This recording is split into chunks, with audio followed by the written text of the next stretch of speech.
अस्सलामुअलैकुम। नवे जमात की केमिस्ट्री की दिलचस्प दुनिया में खुशामदीद। आइए मादा और उसके राज समझते हैं। हम सब ने कभी न कभी किचन में शायद अनजाने में ही एक छोटा सा साइंसी तजर्बा जरूर किया है। कभी सोचा है कि चाय में चीनी घोलते घोलते एक वक्त ऐसा क्यों आता है जब वो बस घुलना बंद हो जाती है? ये सवाल बहुत आम सा लगता है ना, लेकिन इसके जवाब में केमिस्ट्री का एक बहुत ही दिलचस्प उसूल छुपा हुआ है। तो चलें आज मिलकर इसी राज से पर्दा उठाते हैं और देखते हैं कि पानी की भी आखिर एक हद होती है। तो इस सारी कहानी को समझने के लिए एक बहुत ही सादा सी मिसाल से शुरुआत करते हैं। फर्ज करें हमारे पास एक बीकर है और इसमें है ठीक 100 ग्राम पानी, बिल्कुल साफ और सादा। यहीं से हमारा आज का तजुर्बा शुरू हो रहा है। अच्छा, तो अब यहां से असल जादू शुरू होगा। देखते हैं कि ये पानी अपने अंदर कितनी चीनी को गायब करने की सलाहियत रखता है। सबसे पहले हम लेते हैं सिर्फ 5 ग्राम चीनी, इसे पानी में डालते हैं और फिर चम्मच से अच्छी तरह हिलाते हैं। और ये लें, चीनी तो मुकम्मल तौर पर गायब हो गई, ऐसे जैसे वो कभी थी ही नहीं, पानी में बिल्कुल घुल मिल गई है। लेकिन सवाल यह है कि क्या पानी में मजीद चीनी की गुंजाइश है?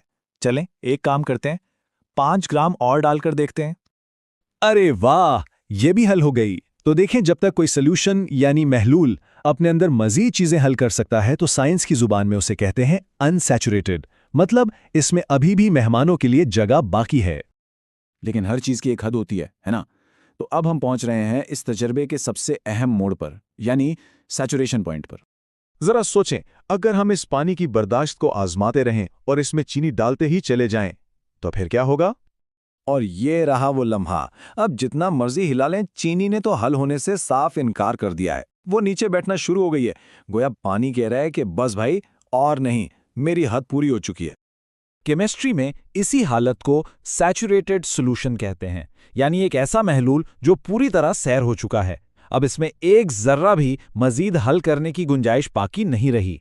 और यही वो पॉइंट है जब चाय में चीनी नीचे बैठना शुरू हो जाती है।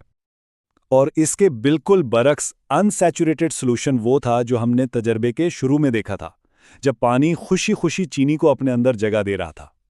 तो खुलासा क्या हुआ? बहुत सादा है। अनसैचुरेटेड का मतलब है अभी जगह है, और सैचुरेटेड का मतलब है जगह खत्म। बस यही दो बुनियादी हालतें हैं जो इस पूरे अमल को समझाती हैं। लेकिन एक मिनट, जरा रुकिए। क्या यह हद हर चीज के लिए एक जैसी होती है? क्या पानी हर पाउडर के साथ एक जैसा ही सुलूक करता है? आए पता लगाते हैं। मिसाल के तौर पर, जितनी चीनी पानी अपने अंदर हल कर लेता है, क्या उतना ही नमक भी कर सकता है? इसका जवाब आपको काफी हैरान कर देगा। यकीन करना थोड़ा मुश्किल है, लेकिन वही 100 ग्राम पानी अपने वजन से तकरीबन दुगनी चीनी हल कर सकता है। जी हां, तकरीबन 204 ग्राम। है ना हैरानकुन बात? और अब जरा नमक को देखें। इसी 100 ग्राम पानी में सिर्फ 36 ग्राम नमक हल हो पाता है। कहाँ 200 ग्राम से ज्यादा चीनी और कहाँ सिर्फ 36 ग्राम नमक। ये तो बहुत ही बड़ा फर्क है। ये चार्ट इस फर्क को बिल्कुल साफ साफ दिखा रहा है। चीनी और नमक की हल होने की सलाहियत में तो जमीन आसमान का फर्क है। लेकिन असल सवाल यह है कि ऐसा है क्यों? देखें, इसकी वजह छुपी है इनके मॉलिक्यूल्स की बनावट में।